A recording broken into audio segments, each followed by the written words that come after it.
Destigmatize Mental Health podcast, Hope in the Valley series. This is episode 3.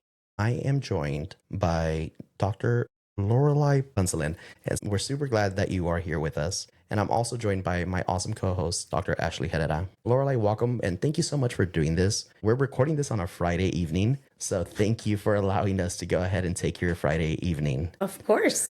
And I'm glad we're doing this. Today, we're going to be talking about, because our grant does focus on medication-assisted treatment, but it doesn't always have to go ahead and be about that. So we're going to talk today about the cultural components and just even what you see in your day-to-day practice setting. So we'll go ahead and talk about, especially as it relates towards the Filipino culture. So Dr. Lorelei, tell us a little bit about you and your profession, what you do on a day-to-day basis, and why we're here today. Yeah. So first of all, thank you for inviting me. It's a pleasure. I was telling you a while ago, it's my first podcast. So I'm excited. Well, I am a nurse practitioner. I work in neurology, so I've been doing that for about 12 years. But NP, as a nurse practitioner, the NP role is actually an advanced practice registered nurse. So it really comes from that being an RN, except that we have an advanced, expanded training. So as a nurse, I've been a nurse for almost 20 years, and 12 out of that has been in this nurse practitioner role. Also, I am a faculty at Cal State, CSUB. So there I'm an associate professor, and we do teach nurses how to be nurse practitioners. So those are my two main roles. It must be significantly rewarding to be able to go ahead and see the generation of nurses, especially as we're in a nursing shortage. And how do you and Dr. Herrera know each other? So Ashley and I are in a faculty leadership academy training together. So we just happened to both sign up in one of those trainings that the university is giving. And that's how we got to know each other. And now we're doing other things too. It was a great experience being at Cal State. There's, early career and mid-level career faculty are interested in investing in the campus and the students and developing a vision for the future. So I met Lorelei, and I was just so impressed with her infectious energy and desire to help our community meet the important needs. And a lot of that, as we share as educators, is through the development of next generation folks who are competent and passionate about their work. Lorelei, in regards towards the component of working with individuals with substance use, is that pretty common in your day-to-day practice? So because I work in neurology, I do not treat patients with substance use disorders, although I see them quite a bit in my practice. Because when we see these patients being referred from primary care, a lot of them, and it's not a rare thing, we do see them a lot. We look at their medications and we already know based on their history that they have some substance use disorders. So yeah, although I don't treat them necessarily, I do take that history in consideration when I do treat them for neurologic disorders. Makes a lot of sense. Any stigmas that you feel exist, whether it is a saving face play or whether people talk about drug use or seeking treatment, what can you tell us regarding that? So these days, I think that more, and because of programs like yours, there are more focus on substance use, and we are able to talk about them more openly. But there are certain cultures, like from where I come from, the Asian culture in general, but in particular, obviously I can only speak for my own ethnicity. I grew up in the Philippines, and back in the day, we do not discuss mental health issues. And I think that save face, or in our language, we call that hiya, or shame. So when there is an issue about mental health disorder, whether it's depression or whether it's substance use, whatever it is, when it comes to mental health disorders, there's kind of that shame that goes with it. So we don't necessarily talk about it. Of course, these days is different because of all the focus that has really been into this disorder. I think there are more people that are willing to talk about it. But I think in general, it's still stigmatized because, there's that moral component to it. Parents feel ashamed that their kids have this disorder, and they feel a certain moral failure on their in their part. In the part of the kid or the daughter or son, they would think, I'm bringing shame to the family. So in that sense, there's a stigma attached to it. I think that's the reason why there's not a lot of Filipinos that are willing to access that mental, behavioral health care or mental health care. Dr. Herrera, I feel like the reason why we invited Lorelei to this episode was because I'm assuming that based off of your research that you have seen the need in the Philippine community to be able to go ahead and receive this treatment. Is that fair to say? I think when we look at Asian American communities, we fall into this trap of saying this is a model minority. Folks are doing so well. There's so much educational attainment. At this point, like they're outpacing earnings even on white community members. Everything is going great. And that really paints a blanket picture over what's going on, intergenerationally and within different ethnic groups. And when we break things down a little bit and look at what's going on in the Filipino American community, we see that amongst Asian Americans, they're experiencing some of the highest rates for substance use disorders. And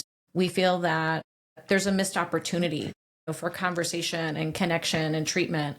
And how can we better bridge the gaps here so that we can increase awareness, so that we're focused on the prevention side, early intervention, and engagement and treatment so that we can support recovery? And I think you're right about that. I've read some articles too that my research is not extensive like yours, but in preparing for this podcast, I did some reading and researching, and truly there is a bigger population among the Asian Americans. The Filipino subgroup, I think there is underutilization of this mental health care. And that's just unfortunate because, there are deep-seated problems that are not getting the help that needs to be done. And I love that you raised the point about mental health, because in the research as well, because we're seeing this underutilization on mental health problems, and that in these second and third generations, as we're seeing acculturation stress, then these young people are struggling more with mental health. And because they're not accessing the support they need,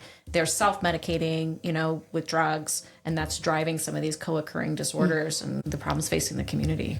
Is that something that, well, first and foremost, I'm honored right now that you felt the need to go ahead and do research. I feel like that student faculty. Right, but a lot of my guests really don't do research. I feel like you're the one that scares them into doing the research, Dr. Herrera. So now I feel honored. That's I look up to Ashley. But also, is that pretty common? Maybe nowadays, maybe it's that taboo is changing, and maybe more of the Philippine community is receiving more and more help. But do you see, whether it's through lived experience or just being able to know family members, that a lot of the Philippine population is engaging in a lot of the self-medicating aspects of it? Self-medicating, you mean like non-pharmacologic lifestyle things? Using alcohol or drugs to cope with depression or anxiety. Oh, okay. So yes, I think so, because I think that's something, if you do not get the professional help that you need, then you kind of resort to other things that make you feel better. Now, does that really solve the problem? It doesn't. How do the cultural values influence prevention and recovery conversations? I think there are certain cultural values that we need to leverage to be able to really encourage that help-seeking behavior. Because right now, culture is changing because there are more, again, the social media, and I think all those information at their fingertips allow them to say, it's not so bad after all. But I think we still need to leverage cultural practices like family dynamics. Filipinos are very maybe clannish, or they're just tight-knit community, and they value their parents. It's very matriarchal and patriarchal community. So I think we have to leverage those things. And we also have a certain saying that in our language, we call bayanihan. So bayanihan, that's a Tagalog term for communal support. And it stems from the idea of what we used to do in the distant past, where communities, a group, like the whole community, transports nipahat. Back in the day, people lived in huts made from indigenous materials. So when people would relocate, they would carry, a whole community would literally carry that house from one place to another. Wow. So that's where that term comes from. And now that concept of bayanihan now translates to different things like communal support, being able to help others in times of disaster, in times of things like personal problems. So I think we have to leverage those values in order to encourage people to seek these services. You raise a really good point, and I'm wondering about some of the generational differences. So maybe young people, because of social media and exposure, are seeing more information about, substance use disorders and treatment and overall behavioral health.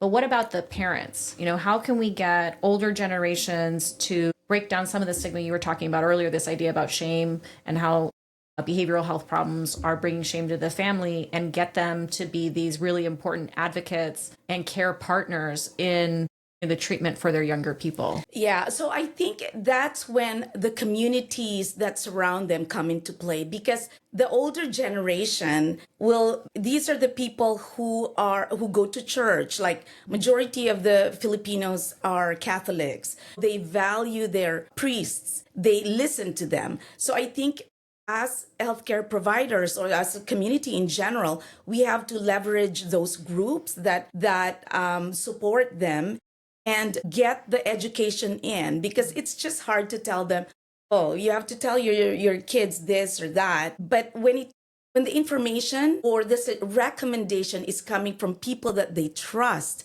like priests, for example, I think that would be very helpful. That's a great recommendation. You bring up faith, and that's a really interesting lens to go ahead and take into consideration, because faith is a huge variable, even amongst not just the Philippine community, but so many other just ethnic and racial groups. Do you see that as a benefit consequence, both? Yes, I think it can work both ways. It can be a positive and negative thing, right? Because it can be negative in the sense that, you'll be punished.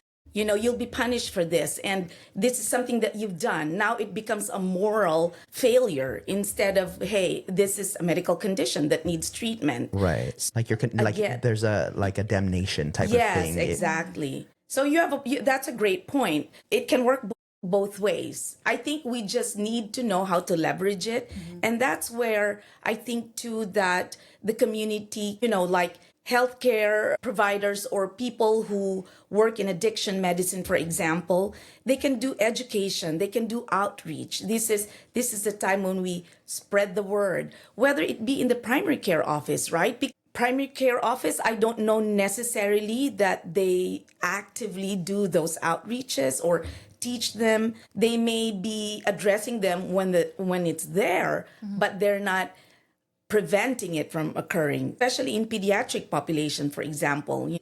I remember my kids, I have two girls, and they're adults. They're 31 and 29. When I was bringing them to the pediatrician, I don't remember getting education on this is what you look out for when, the red flags, the warning signs of substance use, because it can happen in the youth, right? So these are the things that you have to watch out for. I don't know, but I don't remember being educated on that. So I think those are the different places where we can leverage and really start the conversation going. Do you find that in the Filipino American community, there's a lot of trust for medical providers? Is that another source of information that would get some buy-in? I think yes and no. I know for a fact that there are people who've being seen by medical providers for years, decades. If they have chronic condition, they've been going there for years and years. So those people, because I know I have patients that I've been seeing for more than a decade, right? So those instances where you have that built-in trust, yes, you can. But it's also in today's healthcare space, I think we don't have enough time to have a robust conversation with our provider. Most of the time, people go there for an acute problem, or even if it's a chronic, they go there. Are you okay? No, yeah, I'm okay. And then, okay, we'll just continue treatment, or this is what we're gonna do. But there's no real robust conversation. And I really can't blame the providers, because they usually see many, many patients in a day, which really gives them a few minutes with each patient. So there's really not enough time. So there can be where, patients have that trust, but there are also instances where they don't really.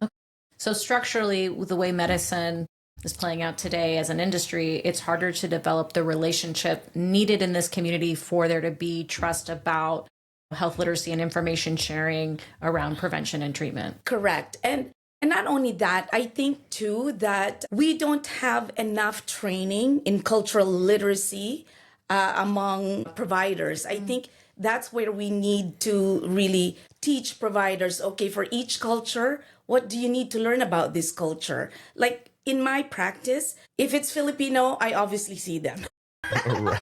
Because, the doctors will say, I work with 2 neurologists, and they will say, okay, the patient is requesting for Lorelei, or they would just automatically say, just give the patient to Lorelei. Because, that language alone, it does wonders. It does wonder. It breeds that trust versus somebody who doesn't speak your language. And, if these are people who grew up in the Philippines and moved here, then that's a big difference. Of course, it's different when it's a young person who born here, grew up here, really Americanized really Americanized, and that's not a problem. But if it is somebody who grew up in the Philippines, then essentially a first generation versus an immigrant. Yes, exactly. Yeah, and I think that's a really great point that you bring up, Dr. Lorelei. And maybe you could expand on this, Dr. Herrera. I feel that the research that is coming in, it's coming in from the millennials and the generation, the Gen Z, in comparison towards Gen X or the baby boomers, because of the fact that the education, the insight is growing. So we're not really getting an accurate data reflection from the culture. Maybe this is just my subjective point of view. I mean, what are your thoughts on that, Dr. Herrera? I think what we see mostly is that, second, third generation, because of acculturation stress, there's more vulnerability around behavioral health. And then I think because there are these differences between, like you said, the folks who grew up in the Philippines, immigrated here, there's their parents or their grandparents. And where is this breakdown in communication and values and how they perceive the problem? And then who's talking to the parents, right, in a way that they can understand is accessible and feels comfortable to them in terms of outreach and education, so that they can have these conversations with their young people, and how their young people are trying to bridge, how am I part of my family, but I'm also part of, American culture, and that there can be some real tensions there. And so I think that's a space where, families and young people need more support. Yeah. Very true. Yeah, I think that's fair to say. Yeah, I'm still kind of stuck on just being able to go ahead and utilize various just community resources. I think religion has gone a long way in comparison to where we were even 5 years ago. I feel like there's I mean, I'm even seeing, since you mentioned the Catholic religion, there's even priests that are, doing raves nowadays. And that's like it's like an interesting thought process, because that didn't happen. And a lot of the priests that I know, they have such a lonely life that it's great that they're creating these hobbies and these interests, but more importantly, they're able to go ahead and be around individuals that, if they are going to raves, like I know of, and fathers that actually, that they're priests, and they'll go out and they'll go to these raves because they want to go ahead and be around people because they're so lonely. So they're open towards doing these things, and it's great because they go without any sort of judgment, and they're open-minded. But I feel like a lot of these individuals will also be open towards even using Narcan at these events, because, it's such a different mindset in comparison to what the Catholic and even just religious ideations were back in the day. But utilizing that, what are some other resources that can be utilized that are really common in the Philippine communities? I think if we professional groups, for examples, I think you know that there are a lot of Filipino nurses. I think if you're a Filipino, you're a nurse. That's kind of law. Yeah. So I think utilizing like a professional groups would be a good thing. Starting in the schools. I mean, we need to start like any condition. It's good to prevent rather than treat, right? We always want to prevent things or conditions, diseases before they happen or before they become really big. So I think giving education and school systems, for example, putting it in the curriculum and just bringing awareness to that. Also, ultimately, it all starts too in the family, right? Making sure that the family is cohesive, because majority of the times people who engage in, substance use are those intrinsically with problems within the family, I think. I'm curious to know, Dr. Herrera, you've been teaching social work at Cal State Bakersfield. Do you see that there are more Philippine students that are interested in participating in social work or learning in social work, or is the nursing community just going to take over every single Philippine, and we're not going to have any Philippine social works? I would say we have a few students who are Asian American, Filipino American, but predominantly our students are Latine. But we always want to increase representation. And then, like you were saying as well, linguistic competence is really important so that you can provide services to people in the language that they prefer and that they understand. And I think, like you were saying, with your own patient population, that's really important in the clients we serve as well. And I was thinking also in some of the parallels when you were saying, religion can go one of two ways, right? Where it can be helpful in somebody's recovery, but also could be harmful if it's reinforcing stigma and some of those ideas around shame and, moral failing. But, we try to lean into in the social work profession, I would imagine you guys do the same in nursing, about using spirituality as a strength. As there's some things that you could add there for what you've seen in your professional practice about how folks are able to use some of their spiritual beliefs to help them, with recovery. Right. Obviously, being religious is different from being spiritual. And I think that because if you institutionalize it, you say the church, right? It kind of turns some people off.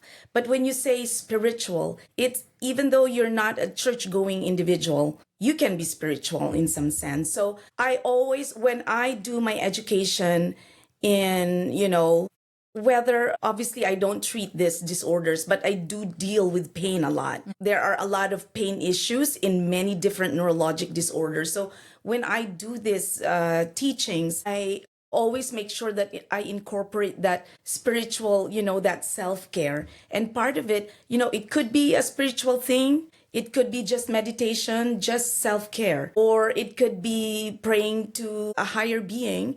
Or if you're a Christian, then we leverage that. Or a Catholic, you leverage that, or Hindu, you leverage that. If you subscribe to one religion in particular, whether you're religious or spiritual or both, I think just being able to use that as part of the healing, therapies, because I keep saying my patients, it's not always about pill. I don't want to be a pill pusher. That's not what we want to be, right? Because no pill will answer problems. So it has to be, we have to, attack it from a holistic point of view. And part of it is being spiritual. So however that works for that person, I think we need to leverage that. And so that would be essentially a cultural response that you believe that could be utilized when individuals are trying to go ahead and work towards recovery. I want to pull on something else too, because you bring up an important point about a lot of the patients seeking care for you because what's associated with their conditions is pain. Are you seeing, in these patients that they're using illicit drugs to try to cope with pain, and that's part of their journey, when they're reaching you, and how you can support them to address the underlying health condition? Definitely, because a lot of them that come to us are already being seen by pain management sometimes, right? They come to us and they're all on these opiates. And then there is, let's say, a headache or a migraine component that they really gets exacerbated with chronic opiate use. I mean, it's catch-22. So how do you really deal with these things, right? So yeah, we do see that a lot of these people eventually with substance use or opiate use disorder are those people with chronic pain. But I mean, how do you deal with it? What we know how to deal with it in the past is give all these opiates, and that's how we have this problem. And how do you think, have you seen this show up, this same type of problem with this pathway where folks were struggling with chronic pain, got prescribed prescription opioids, and now are struggling with an opioid use disorder? Is this something that is also affecting the Filipino community? Me personally, I don't have a lot of experience with that. So I don't see that. But as I said, I was mentioning to you about how much I read a couple of articles, and I'm actually a mental health first aider too. So I did train on this thing. So there's actually a big chunk of Filipino community, apart from accessing healthcare the least in that Asian population, they do have a big rate of substance use as well. I read in the articles. So you said just even generally that there's barriers to accessing healthcare. What do you think those are? Barriers in accessing healthcare. Well, culturally, as we mentioned earlier, that culture of shame and moral failing, but also I think there are other issues like, for example, insurance issues. Maybe they have lack of access to healthcare, or underinsured people probably will not get enough coverage when it comes to psychiatric care, for example. I think other barriers could be mistrust in the system. We already talked about that. And lately, immigration, right? So that's also an issue, because maybe they're afraid to come out. And, because there are that's a whole can of worms that's not obviously the topic of our talk today. But when it comes to barriers, I think it's not just cultural, it's structural also. There are other things that really precludes, access to these services. Yeah, major systemic issues that could play a role. I'm sure that Dr. Herrera has seen it as well. I definitely see it as just a practicing clinical social worker, that just even the notion of immigration, for example, people don't even come out to do their basic shopping, their basic needs. Honestly, it absolutely gets to a point where they absolutely have to, in some instances. Just even going forward, I do see that there is a shift when it comes down to being able to go ahead and engage in early prevention discussions. And I think that Dr. Herrera has also seen that in her research, that we're getting significantly better as time goes along to get that early access. But how would you recommend that we have a conversation to engage our youth and our families earlier, before the substance use becomes a disorder? So we mentioned earlier that maybe we can start the conversation in schools. We can start conversation in churches, and there are youth groups in churches, or even non-denominational youth groups, We can do that. We can start conversations within the family. If parents are educated, then they can start that conversation there. Peer mentors would be a good thing. If there is somebody that, that could be an uncle, could be a family friend, somebody that youth can probably look up to and has a good life story to tell. I think success story, it doesn't have to be a grand success story. It just has to be, like a story that we can emulate, that the youth can emulate. I think that's a good... And who do you think would be most trusted as the messenger to come into schools and talk to parents, or talk to young people, or come to churches? It would have to be a nurse. Or social worker. Yeah, but there's not enough Philippine social workers out here, so it would have to be a nurse. Could be, or the school nurses. School nurses. Yeah, Okay. the school they have school nurses. That is true. Yeah, they have school nurses. So the school nurses can play a part, Yeah, nurses. Nurses, yeah. They're trusted in the community. Yeah. I have a question, and you'll have to forgive my ignorance. In the Philippines, are social work professionals pretty prominent? Are they trusted in the community? What does that look like internationally? The social work community in the Philippines. Okay, to be honest, Yes. I have to make a disclosure here. When I left the Philippines, I wasn't a nurse. I studied here. So I came here 24 years ago. So with a 4 and a 6-year-old and my husband. So we both went to school here. But we had to reinvent ourselves. I was a journalist in the Philippines. To be honest, I did not have a lot of interaction with social workers or even nurses.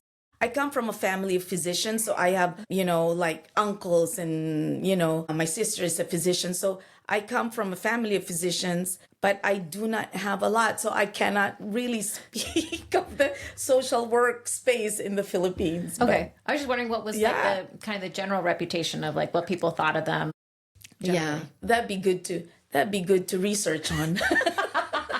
We'll keep asking. Yes. I feel like now we need to like invite your daughters to go ahead and be part of this podcast, because I'm curious to know as well, like, if are there TikTokers that are in the Philippine community, in the Philippines, internationally, as Dr. Hedda mentioned. Yeah, I'm curious if therapy is accepted on an international lens. I think so. I think the Philippines is a pretty, I would say, a westernized, westernized country. So obviously we were colonized by Spain and then the United States, right? So very westernized. So I think that in itself it's not a taboo topic anymore, I don't think. Although there are obviously the older generation maybe are not comfortable talking about it, but I can tell you that there are a lot of Filipino, TikTokers and vloggers, and they're all talking about mental health issues. Right.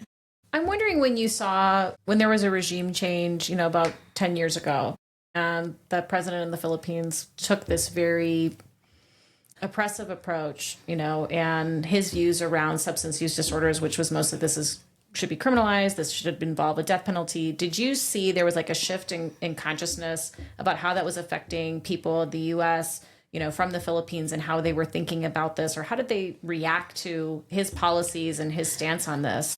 I know that is very divisive. Obviously, there are people, especially the media, of course they hated it. And who wouldn't, right? I mean, can you summarily execute somebody because of suspected drug dealing, right?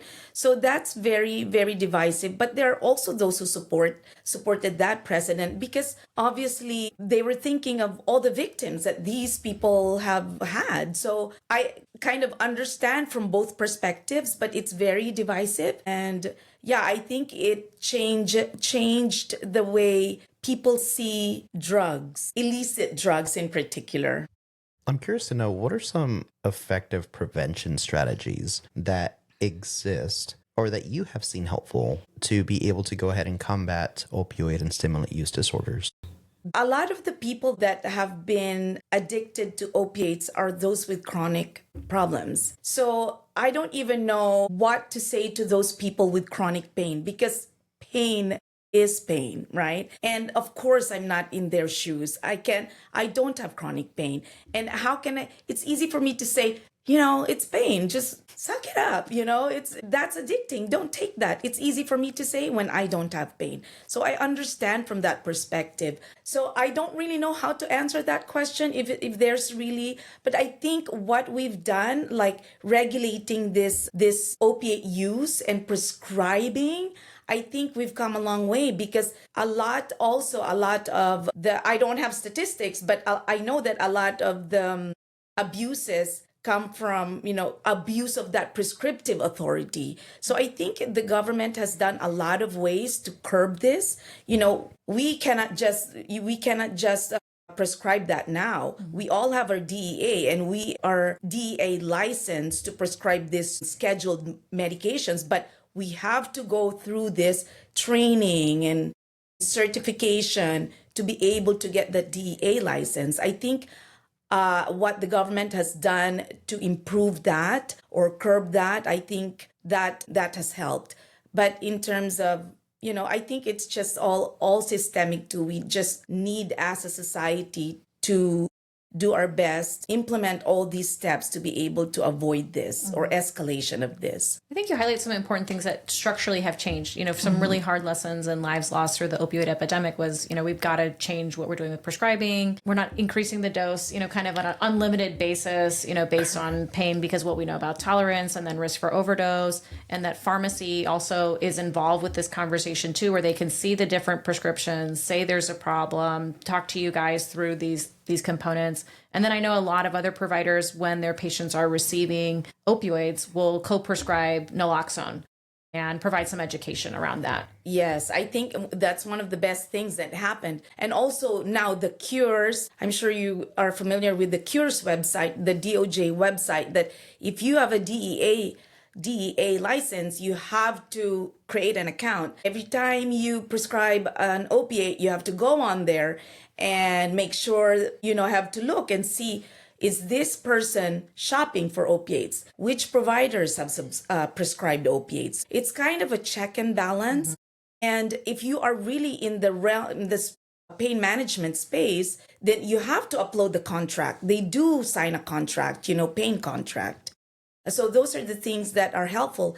And, this Narcan naloxone effort to, spread it, that's really good. We all should carry one in our purse, right? Sure. Is that the website that you're mentioning, is that fairly new? I guess a follow-up question that I have, do you ever catch yourself just thinking, man, I wish that this would change, or I wish that administration would go ahead and do something about this to prevent additional deaths from opioids or stimulants going forward? I'm sure, being in the profession, that I always feel that, like in the social work profession, that policymakers shouldn't really get involved in a lot of decisions that have to do with social work because they don't really have that lived experience. So I'm sure that you must feel the same as a provider. Yeah. I don't know when you're right about that policy making, but I'm not sure how much physicians and addiction medicine expert are on the board of whichever board is taking care of this, or the Senate or legislative body. But that's something, of course, that's something that needs to happen, right? If it's not happening already, there should be that skill, that professional that is helping shape that policy. Yeah. Definitely. It seems like more nowadays, it seems like a lot more professionals, whether it's social work, nursing, doctors, are getting into the politics game, and they're becoming civic servants. We have a couple here locally that are doctors, that are medical doctors, that are in the state assembly working towards getting in Congress. We've had, I'm a huge fan of Mayor Karen Bass, who was a congresswoman back in the day, just like a couple years ago, and she's a social worker from USC. So I know that there's professionals that are getting into that field, and definitely encourage them to go ahead and continue that. But it must, yeah. So you're next. You're next. No, I think the role of advocacy, of folks who are in allied health professions is so critical. And that's something we train our students to, is that you guys understand what does policy do to practice in people's lives more than anyone else, because you're living it with them on the ground. And I'm sure you guys have similar experiences. Yes, definitely. So funny you should talk about that. But I'm president of the California Association for Nurse Practitioners Kern Tulare chapter. So CANP is very, we advocate for policies that help NPs practice in California. It's a state organization. So here we have trying to build our membership. Currently, we have almost 70 members, and we do engage in conversations about policies. And I think that's something that we need to do as a profession, whatever, social work, nursing, we do need to be active in policy, because that's where the changes happen, in policy. I mean, it's not in the classroom.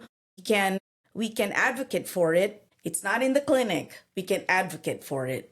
We can talk about it, but really it's in policy making where it really happens. I think that's a great point, because I think something really powerful that happened in the last years was the change around the X waiver, about who could be prescribing medication for opioid use disorder. Before, it was kind of high barrier to get providers to go through that training and be willing to do it. How do you think that with the dropping of X waiver, that just in general, like nurse practitioners are viewing their roles in terms of prescribing MOUD to patients in primary care? That's very awesome, because we need to let people who are able to prescribe should be able to prescribe it, right? Because I mean, it obviously helps those with that kind of addiction. And it's not the sole exercise of a physician anymore, right? It spread around for all prescribers should be able to do it, because that's the way to mitigate all those deaths and really spread it, spread the treatment around. That's really, really important, I think. So that was that's a good, what do you call this? Great policy change. Policy change. Yeah. Yes, thank you. I want to circle back to the medication too, because I know we were talking about earlier that sometimes in your community, addiction can be viewed as a moral failing. And I think that's across the board in many communities where people view this as moral failing versus a chronic disease. And so then they get into this idea, well, if you just wanted to get better, you would just stop using. And then it becomes complicated for people who need medications for opioid use disorder, like Suboxone or Sublocade or Brixadi, to help them to be in recovery. And then people are judging the decision to use medication. Do you think that's something that comes up in the Filipino community as well? Not so sure about that, because as I said, I don't treat that necessarily. But I mean, I don't know that they know that they even know that. Okay. So not even aware that these are options. Exactly. Okay. I don't know that they know that those are treatment options, because if they don't talk about it, then so they don't even know what is possible. Exactly. I might be generalizing. As I said, I don't treat it, so it's hard for me to make a blanket statement. But if they're not in my thinking, if they're not accessing or they're not talking about it, which is what the studies show, that Filipinos as a subgroup is underutilizing that, then how do you suppose they know these treatments? Right. And then they're not talking to each other about their lived experience with the treatment and does it work and who could they trust to go to get it. So none of the conversation is happening, because at the very first step, they're not getting information and they're experiencing stigma and shame. So then we can't get to the prevention, and we can't get to the early intervention, and we can't get to the treatment. So it's recovery. It becomes like a domino effect or a snowball. Right. It just becomes this ongoing cycle of lack of education, lack of intervention, lack of prevention, and all of this could be treated, which is why we're here and why we're having these conversations. Yeah. So with that said, you being as involved as you are, looking more into policy, would you invite community leaders to go ahead and come out and just have conversations with nurses, doctors, the Philippine community? I mean, what would you tell them? What would I tell the Filipino community? So for those people who are not willing to go out of their comfort zone and just like really stuck in that place, I would say you are not alone. And this is not a moral failure. So I think if they understand that it's happening everywhere and there is help, I think that will, as your programs best say, it's destigmatizing. So if we destigmatize it, normalize it, it's not a taboo anymore. You can come out now and you're not alone in this. There's a lot of help. Then I think there would be more, better able to access this care, I think. Yeah, absolutely. Yeah, definitely for the Asian community. And for me, I'm just an individual, and maybe this is my bias because my undergraduate focuses on political science. And I do believe that politics just taps into everything, either good or bad. It just taps into everything. And I feel like I would want to invite, being a Latino male, invite these leaders to go ahead and have conversations with individuals and not be afraid, even if they are dealing with addiction, to go ahead and have those conversations even with them, because you're talking to these rich donors, but it's also there's these people that are struggling day to day, that these are the people that you also represent. Yep, that's right. So I mean, it's just looking into humanity. I mean, let's not look at people as numbers. Not that. We are human being from one person to the collective whole. So if we don't look at the forest, look at the trees too, right? So if we do that, I think what you're saying, politics really encompass everything. I mean, we cannot make things happen without political will. And we need to have great leaders who understand, who can help, support this plan. Cough, cough. Yes. Cough, cough, cough. I am not very political, although I'm, in a way, I'm a true advocate for nurses and nurse practitioner. And that is my passion. I teach, I practice, and I'm the chapter president. So I feel this is my people. And I feel like they're doing such a great job because we are in different practices. I'm in neurology, but a lot of them are in pain, in primary care, in rural healthcare. They are everywhere. I can't emphasize enough how critical nurse practitioners are in rural healthcare, as sometimes being the only provider in hundreds of miles for communities, and that this is such a central point for folks to start conversations and access the resources, support that they need to live better and healthier lives. So, the work you're doing is very important, continuing to scale up this workforce because it's so critical. And there's so many communities, not just here in Kern County or rural parts of California, but the whole country where there's not enough care available. And that's one of the biggest barriers. And then the more that we can get representative care where folks are, bilingual, multilingual, have a sense of, culturally responsive practices to engage people and really understand what's needed to build that trust, overcome the medical mistrust or the behavioral health mistrust, to help people move forward and actually share what's going on with them so that they can get their needs addressed. Right. And I'd be remiss not to mention that there is a Philippine Nurses Association of America. I'm a member there. Of course. but okay.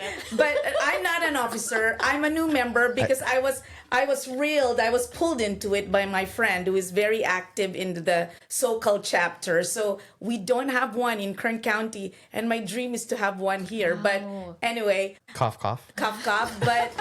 But this Philippine Nurses Association of Southern California, I'm a member there. That's where I really, I did my mental health first aid training. And basically, they do advocate for that a lot too. So yes, you're right. It's nationwide. It's nationwide. And I think, as I said, the fact that we are all talking about it, I think that's a big plus. It's not something that we sweep under the rug anymore. It's something that needs to come into light.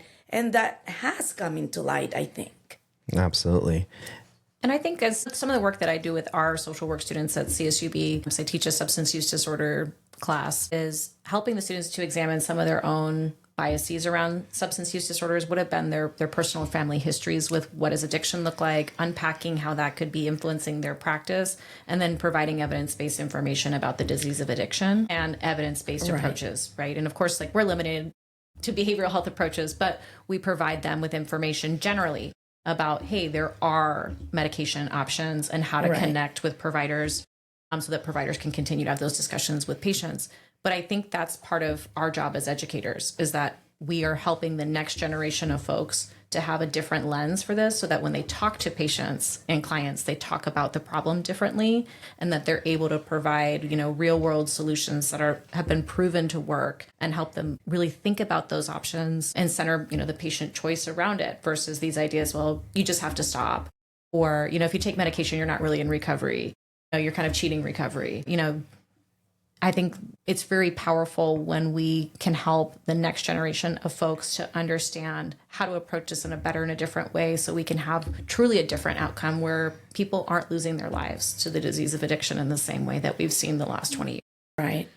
And I agree. I mean, so the NP program is now a doctorate degree program. And because of that, instead of a master's degree, we have a 3-year doctorate in nursing practice program. So we have one whole semester of mental health. So one whole semester of talking about mental health, right? So I'm going to invite you guys, and you guys can talk about that. But that's very true. We use this mat and we use behavioral interventions, then these are all necessary to provide real help, true help. So, I mean, this is good. This is a good alternative, right? Yeah, it's having these honest conversations and very uncomfortable ones at times. And I definitely do invite anyone that would want to go ahead and speak on behalf of being able to prescribe medication to the Philippine, the Latino communities, anyone that just wants to reach out to us. We're very easy to find. It's I'm extremely easy to find, and I'm always open to have these conversations with just about anyone. That I would also appreciate it too, just to be able to go ahead and have these conversations when it comes down to substance use and how opioid use and stimulant use affect our marginalized communities. Any final comments that you would have for our listeners as it relates towards anything that you may be feeling right now? First of all, thank you for inviting me. This is this is a different experience, and I certainly enjoyed it. What I can say is that for my kababayans, we call kababayan, meaning fellow Filipino.